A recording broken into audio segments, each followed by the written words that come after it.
시청하시기 전에 STV 상생방송 구독과 좋아요, 알림 설정까지 눌러주세요.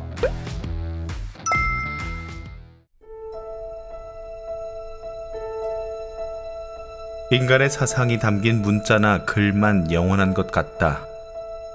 인생을 살면서 인간은 영원성이 있을까? 고민하며 해답을 찾다가 느낀 내용입니다.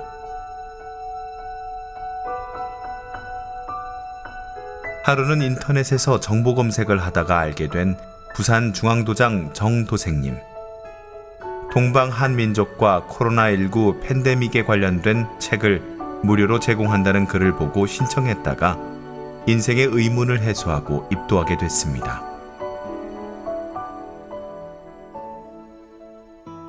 정도생님이 보내주신 책을 읽으면서 지금까지 해결하지 못한 일본과의 역사 문제에 분노하며 저절로 관심이 생겼습니다. 시간이 지날수록 동방 한민족의 정체성도 깨우치면서 진리의 애착을 느꼈습니다. 또한 부모 형제가 관심 가졌던 명리학, 상제님 진리의 일부분임을 알고 마침내 신앙하기로 결심한 것이지요.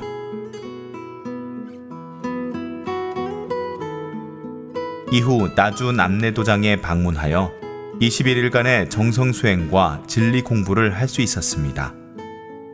모두 장포정님의 관심과 배려 덕분입니다. 정도생님과도 전화로 수없이 연락하며 궁금한 내용에 관해 상담하곤 했습니다.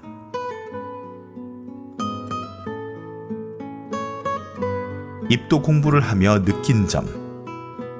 근본에 깨어있는 자만이 경의를 표할 줄 알고 참 인생을 안다. 이제는 낡은 삶을 버리고 새 삶을 도모해야 할 때다.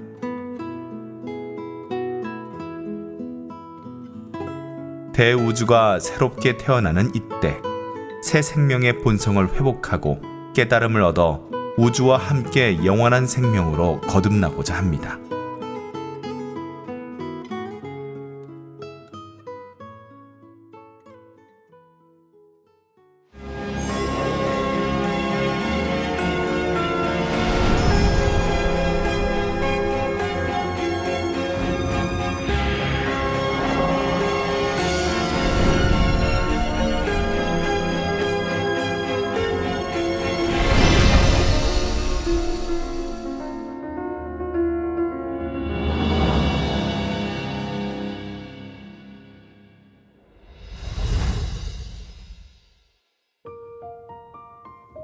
저는 전북 정읍에서 사남 2녀 중 막내로 태어나 19살까지 고향에서 살았습니다. 상제님 진리와 인연 맺고 입도 준비를 하며 보천교 신앙을 하셨던 부모님과 외조 부모님이 떠올랐습니다.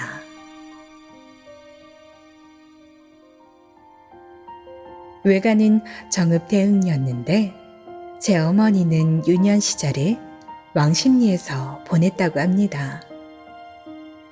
어릴 때 부모님을 따라 외가에 갔을 때 갓쓰고 보찜을 매신 채 곤방대 들고 수행하러 가시던 외할아버지.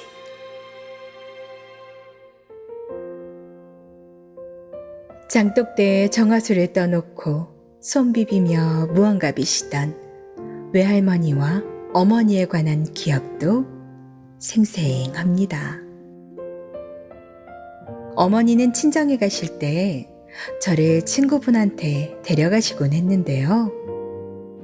항상 사람들이 방 안에 가득 차 있었고 몸이 아픈 사람에게 알약도 주셨죠.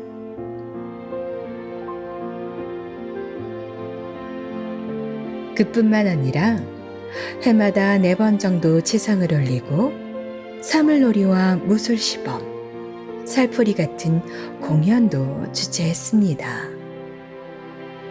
하루는 어머니가 주문이 적힌 종이 한 장을 내밀며 하신 말씀.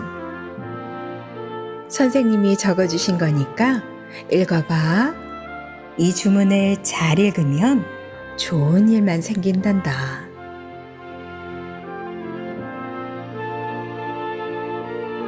그 주문은 바로 태울주였는데 어머니 말씀대로 읽다 보니 범상치 않은 기운이 느껴져 지갑 속에 넣어 다녔던 기억이 납니다. 20살이 되자 서울로 와서 음악을 배우기 시작했습니다. 이후 서울은 물론 지방을 다니며 연주하는 생활을 하다가 고향으로 왔는데요. 결혼하여 자식도 낳고 어머니 모시고 대흥리에 가서 기도도 하며 지냈습니다.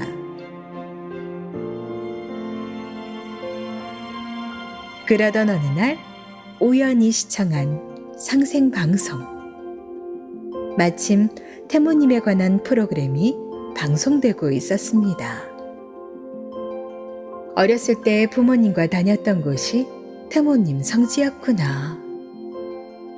깜짝 놀란 저는 상생출판사의 수부 고팔레라는 책을 사서 읽으며 본격적으로 방송을 시청하기 시작했습니다.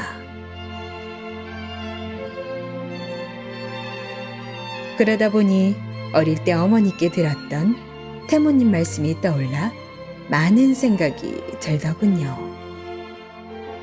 그리고 평소 역사에 관심이 많았던지라 동방한민족은 천손이라는 사실도 자각할 수 있었습니다. 특히 환단고기 북 콘서트를 보며 큰 감동이 밀려와 온몸이 떨렸습니다. 나도 상제님 진리와 인연이 있구나. 이젠 입도해야겠다. 결심한 것은 수행 프로그램을 따라하며 많은 체험을 한 덕분인데요. 입도 후에도 진리 공부와 정성수행을 더욱 열심히 하여 반드시 종도사님 은혜에 보은하는 참도생이 될 것을 다짐합니다.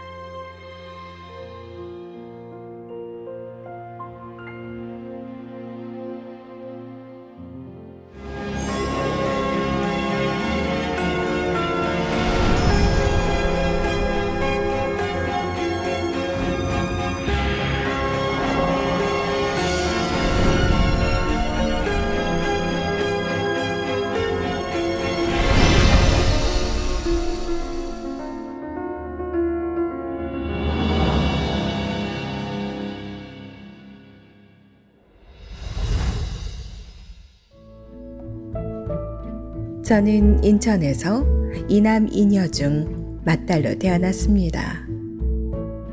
어릴 때부터 기억력이 남달랐고 공부하는 것을 좋아하여 핵심 정리를 잘했습니다. 또한 기업 경영에서 자산과 부채 등 재무 정보를 제공하는 장부 기록 방법, 부기에 관한 이해가 빨랐는데요. 어려워하는 친구들에게 쉽게 설명해주며 나는 누구를 가르치는 일에 소질이 있다 생각해 왔습니다. 그러나 가정 형평상 동생들 학업과 가족의 생계 문제 해결을 위해 일찌감치 사회생활을 시작했는데요. 평소 불이한 일이 생기면 그냥 지나치지 못하고 곧바로 대응하고 난 탓에 강한 이미지를 가진 사람으로 각인됐습니다. 반면에 제가 맡은 일은 완벽하게 처리했죠.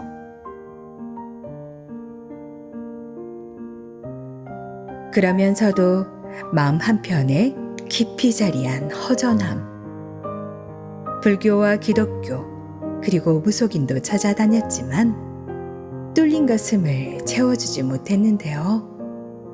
그들의 말과 행동이 일치하지 않았던 탓에 다시 참진리를 찾아 헤매기 시작했습니다.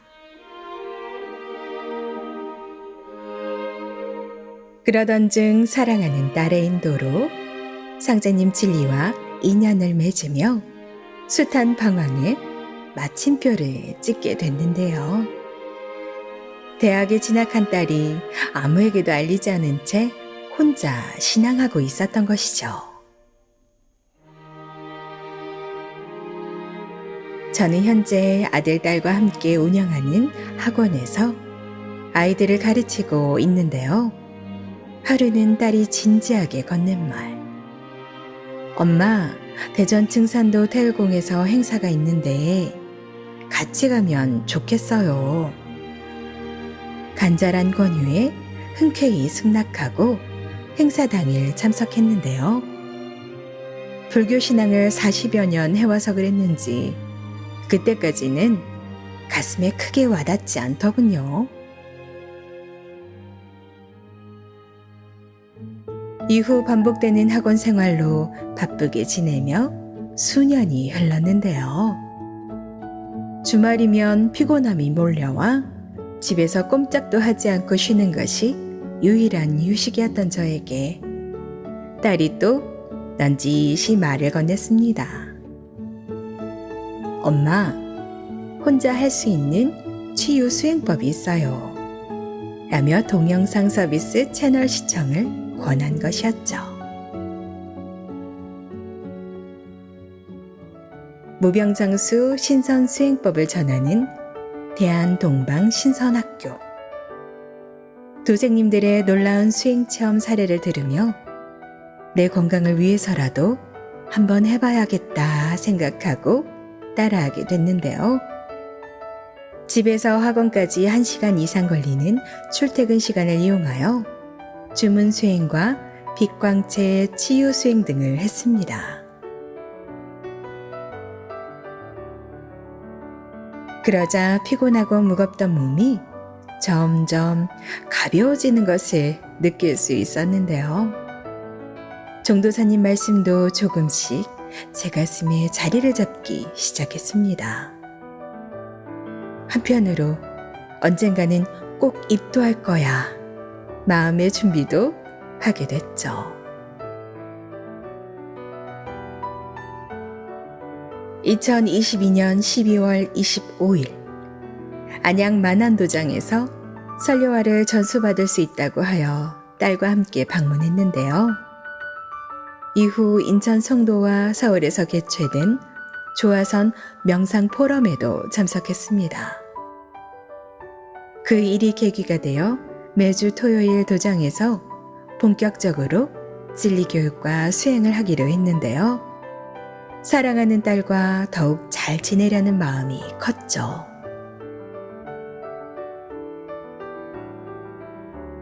성수호사님의 알기 쉬운 교육 덕분에 단단한 믿음의 길로 들어설 수 있었습니다. 청수 모시고 수행하는 것이 마냥 좋은데다 자꾸만 도장에 가고 싶은 것이 그동안의 신앙과 차이점인데요. 참하느님, 증산상제님께서 인간의 몸으로 오셨다는 사실을 깨우치고 진리를 알면 알수록 든 생각. 내가 그토록 찾던 참진리가 여기 있었구나. 사랑하는 딸에게 고마운 마음이 저절로 들었습니다.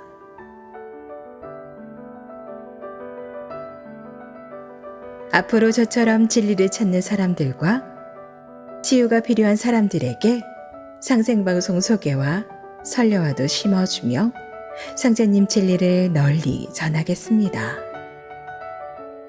또한 더 열심히 봉사하고 참여하며 보은하는 도생이 되겠습니다.